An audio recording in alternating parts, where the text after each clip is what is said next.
রবির জগৎ ইউটিউব চ্যানেলের নতুন একটি ভিডিওতে সকলকে স্বাগতম। আজকে রবিবার, তাই আজকে আমার হাজব্যান্ডের রিকোয়েস্টে আমি আজকে রান্না করব চিকেন তেহারি। এটি বাংলাদেশের একটা জনপ্রিয় খাবার। চলুন তাহলে কিভাবে রান্না করি দেখতে থাকুন। আমি সমস্ত কিছু গুছিয়ে নিয়েছি। খুব বেশি মশলা লাগবে না, যেহেতু গরমের দিন খুব বেশি মশলাপাতি খাবার ভালো লাগে না, তার জন্য একদম হালকা সমস্ত কিছু। তেহারি রান্না করার জন্য দরকার আছে চিকেন, আর এটা হলো, আমি কালো জিরা রাইস এখানে পাইনি, তাই এটা হলো গোবিন্দভোগ চাল আছে। আর শুকনো মশলার মধ্যে আছে তেজপাতা, দারচিনি, জয়িত্রী, লবঙ্গ, ছোট এলাচ।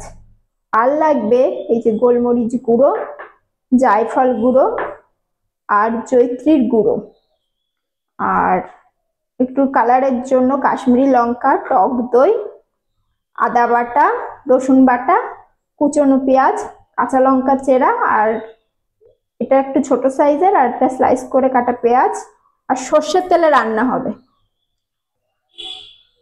আর এই যে কেওড়া জল আর গোলাপ জল। বিরিয়ানির মতো অত স্পাইসি রান্না নয়, খুব হালকা সিম্পল ভাবে। চলুন তাহলে দেখতে থাকি। এই যে আমি গ্যাসটা অন করে দিলাম। খুব হালকা তেলে রান্না, খুব বেশি তেল মশলা লাগবে না চিকেনটা করার জন্য।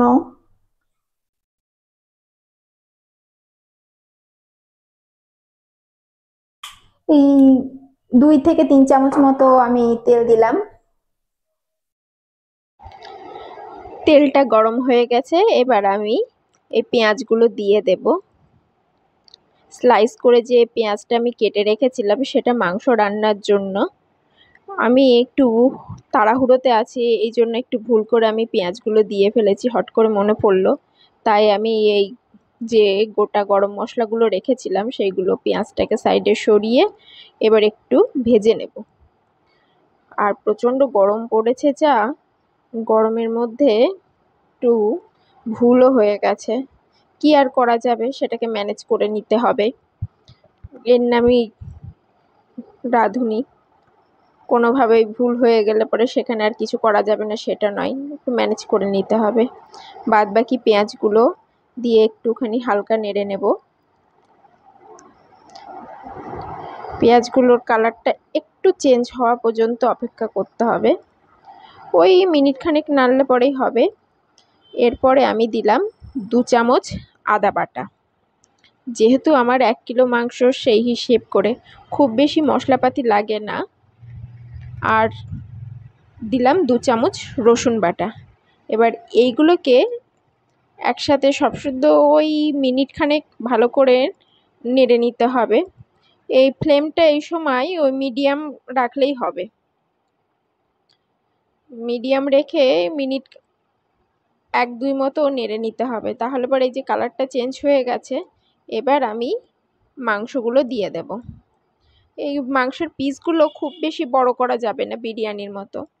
মিডিয়াম বা এর থেকেও ছোট ছোট সাইজও করা যায়। আমি এরকম মিডিয়াম সাইজই করে নিয়েছি, আপনারা চাইলে আরেকটু ছোটো করতে পারেন। এইগুলো তাহলে পরে খুব ভালো মতো কষিয়ে কষিয়ে রান্না করা হবে তো, এবং কম সময়ের মধ্যে খুব ভালোভাবে হয়ে যাবে। আর মশলা হিসেবে দিলাম ওই 2 চামচ মতো জয়িত্রীর গুঁড়ো। এটা আমি জয়িত্রীরটাকে গুঁড়ো করে রেখেছি। আর রান্নাটা হবে হলো ঝাল বলতে গোলমরিচ গুঁড়ো। আমি এই চা চামচ নয়, এটা টেবিল চামচ, প্রায় 1 চামচ মতো গোলমরিচ গুঁড়ো দিলাম। আর 1/2 চামচ মতো জায়ফল গুঁড়ো আবার বেশি দিলে পরে সেন্টটাও বেশি উগ্র হয়ে যাবে এবং তেতো তেতো ভাব হয়ে যাবে। এই হলো রান্নার মশলা। আর লবণটাও দিয়ে দেব স্বাদ অনুযায়ী। একটু যেহেতু ভাতের সঙ্গে যাবে, তাই একটু লবণটা বুঝে শুনে দিতে হবে, টেস্টটা বুঝে নিয়ে নিয়ে দিতে হবে। আমি লবণ দিলাম, আর কালারের জন্য দিলাম কাশ্মীরি লঙ্কার গুঁড়ো। ঝাল লঙ্কার গুঁড়ো, বেশি ঝাল আমরা খাই না, এই জন্য সেটা না দিয়ে কাশ্মীরি লঙ্কার গুঁড়োই দিলাম। এইবার এই সমস্ত মিশ্রণটাকে ভালো করে মাখিয়ে নিতে হবে মাংসের সাথে। এই অবস্থায় সিমে দিয়ে ঢেকে ঢেকে রান্না করতে হবে। তো আমার সমস্তটা কমপ্লিট হয়ে গেছে। আর এই দিকে দেখো আমি চালটাও নিয়ে নিয়েছি, চালটা ধুয়ে পরিষ্কার করে নিচ্ছি। এখানে আমি বলে রাখি যে তেহারি বানানোর জন্য যে চালটা নিয়েছিলাম, গোবিন্দভোগ চাল, এটা রান্নার সময় সবসময় মাপ করে করতে হবে। যে পাত্রের মাপ নেওয়া হবে সেই পাত্রের মাপ অনুযায়ী কিন্তু জল নিতে হবে। তাই মাথায় রাখতে হবে যে কতটা চাল নিচ্ছি সেই হিসাবে প্রতি 1 কাপ চালে 2 কাপ জল, সেই হিসাব করে মাপটা নিতে হবে। তো আমি ওটা চালটা ধুয়ে ঝরাতে দিয়ে দিলাম, আর এসে এইদিকে আবার মাংসটা নেড়ে নিচ্ছি। দেখুন আস্তে আস্তে মাংসের থেকে জল ছাড়া শুরু হয়ে গেছে। উল্টে পাল্টে না দিলে পরে না ও মশলাটা চারধারে ঠিক মতো যাবে না।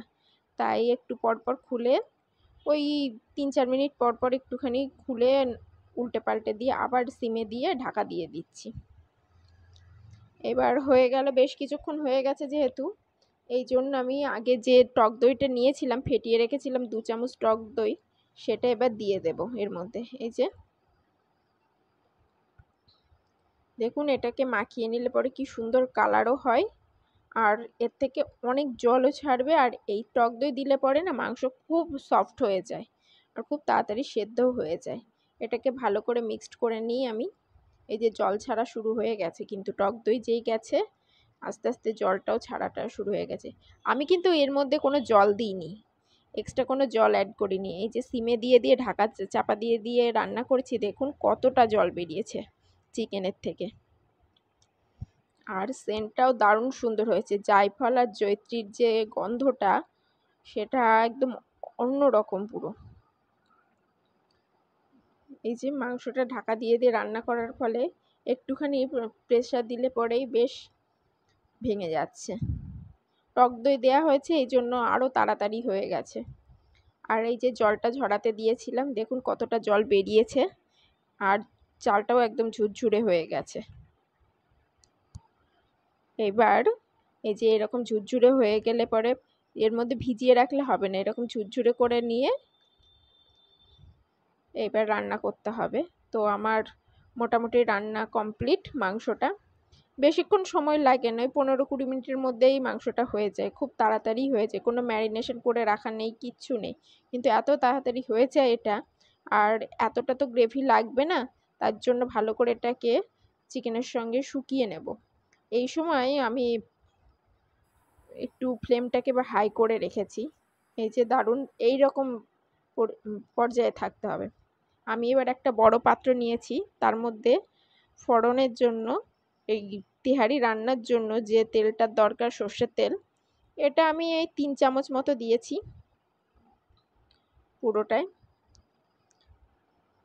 এবার আমি এই যে বাদবাকি তেজপাতা, দারচিনি আর জয়িত্রী, এলাচ আর ছোট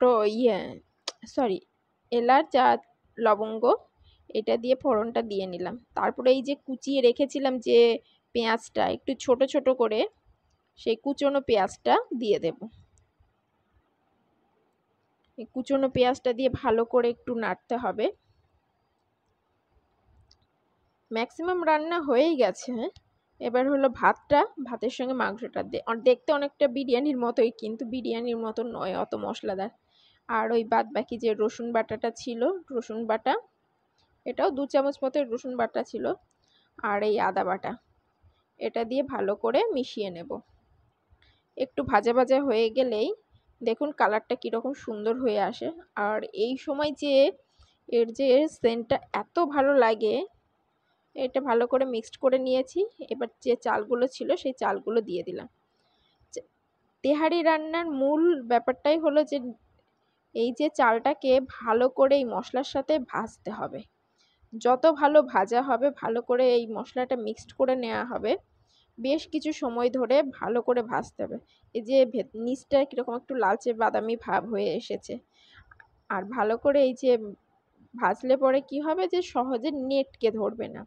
আর আমি তো যেহেতু 5 কাপ চাল ছিল, তাই আমি 10 কাপ পরিমাণ হিসাব করে নিয়ে 8 কাপ গরম জল দিয়েছি। এখানে কিন্তু মানে গরম জলই দিতে হবে, ঠান্ডা জল দিলে বা উষ্ণ গরম জল দিলে হবে না। এটা আমি ইলেকট্রিক কেটলে 8 কাপ জল গরম করে নিয়েছি, আর তার সঙ্গে আমি দিয়েছি, মিক্সড করেছি দুধ 2 কাপ। এই যে গরম জলটা দিয়ে দিলাম, আর তার সঙ্গে এখানে এই বাটির মধ্যে রয়েছে 2 কাপ গরুর দুধ। গরুর দুধটা দিলে পরে টেস্টটা বেশ সুন্দর হয়। 8 কাপ জল আর 2 কাপ দুধ, মানে 10 কাপ হলো। পরিমাণটা একদম প্রতি কাপ চালে 2 কাপ জল হিসাব করে। তো এটা দুধ দেওয়ার জন্য 8 কাপ জল আর 2 কাপ দুধ, মানে 10 কাপ কমপ্লিট হলো। আর এবার এই ভাতের মধ্যে আমি লবণ দিয়ে দিলাম স্বাদ অনুযায়ী। এবার এটাকে সিমে মিনিট 5 জন্য ঢেকে দেব, যেহেতু গোবিন্দভোগ চাল সহজে তাড়াতাড়ি ফুটে ওঠে। এই যে 50% প্রায় রান্না কমপ্লিট হয়ে গেছে। এরকম ফুটে ওঠার সময় ভাত ভাত হয়ে উঠেছে, এই সময় এই মাংসগুলোকে ভালো করে ভাতের মধ্যে দিয়ে দিতে হবে এবং ভালো করে মিক্সড করে নিতে হবে। একটু জল জল থাকলে, আমারটা একটুখানি কমই জল আছে। এবার ভালো করে মিক্সড করে নিতে হবে। এই যে ওপর নিচ ভালো করে মিক্সড করে নিতে হবে, না হলে পরে সব দিকে মশলাটাও যাবে না, ভাতটা ফুটে যাবে, আলাদাভাবে থাকবে। ভাতের সঙ্গে মাংসটা খুব ভালোভাবে মিক্সড হয়ে যাবে।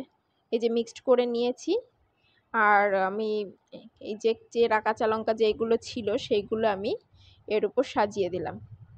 তাহলে এটা একটা সুন্দর গন্ধও হবে, আর ভালো মানে একটু হালকা ঝালঝালও হবে।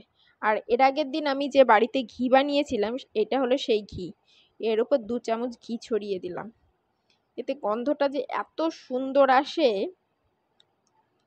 কি বলবো, মনেই হবে না যে এটা কি খাচ্ছি, তেহারি খাচ্ছি না বিরিয়ানি। অনেকটা তো বিরিয়ানিরই প্রোলাইট মনে হয়। খুব সুন্দর টেস্ট হয়, বিরিয়ানির মতোই অনেকটা, কিন্তু বিরিয়ানির মতো অত মশলাদার নয়। এটা সিমে দিয়ে দিয়ে করছি। এই মিনিট 5-7 দেওয়ার পরেই ঢেকে রেখেছিলাম। এবার প্রায় ভাতটা ফুটেই উঠেছে। এবার গোলাপ জল আর কেওড়া জল 1 চামচ করে ভালো করে ছড়িয়ে দিলাম। ছড়িয়ে দেওয়ার ফলে এর মধ্যে একটা সুন্দর গন্ধ হয়ে যাবে। এবার ঢাকা চাপা দিয়ে দেব। ঢাকা চাপা দিয়ে গ্যাসটা বন্ধ করে দেব। এবার মিনিট 5 দমে থাকার পরে এই যে দেখুন কি সুন্দর হয়েছে, দেখতে অনেকটা বিরিয়ানির মতোই লাগছে দেখতে, আর এত সুন্দর গন্ধও বেরোচ্ছে। আমার চিকেন তেহারি রেডি। আমার এই ভিডিওটা যদি আপনাদের ভালো লেগে থাকে তাহলে লাইক, কমেন্ট এবং শেয়ার করবেন এবং সাবস্ক্রাইব করে চ্যানেলটির পাশে থাকবেন। ধন্যবাদ।